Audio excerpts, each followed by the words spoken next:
আসসালামু আলাইকুম। আজকে এখানে পহেলা বৈশাখের অনুষ্ঠান সম্পন্ন করলাম সবাই মিলে বাঙালি কমিউনিটির আয়োজনে। এটা একটা পার্ক। এখানে সকালে এসে জায়গা দখল করলে হয়, কোনো বুকিং নিতে হয় না। কি চমৎকার একটা পার্ক।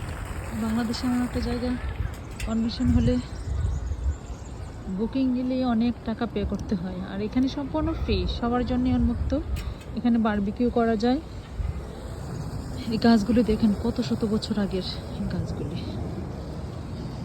আর এই যে ফুলগুলো ফুটে আছে, সুন্দর ছোট ছোট ফুল।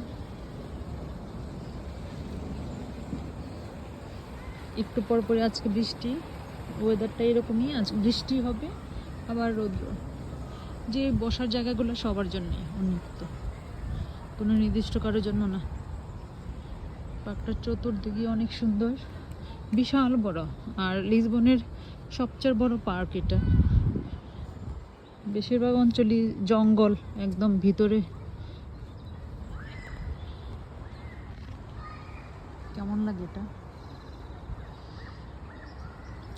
এদেশে সব কিছুই অনেক শত শত বছর পুরনো।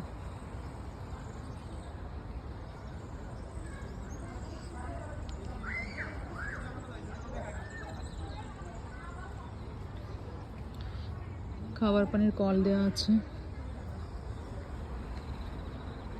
তারপর এখানে ওয়াশরুম, বাচ্চাদের খেলাধুলার জায়গা, কোনো কিছুরই।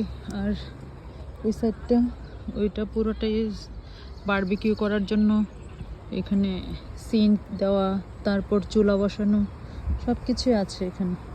সম্পূর্ণই ফ্রি, কোনো কিছু বুকিং করতে হবে না, সবার জন্য উন্মুক্ত।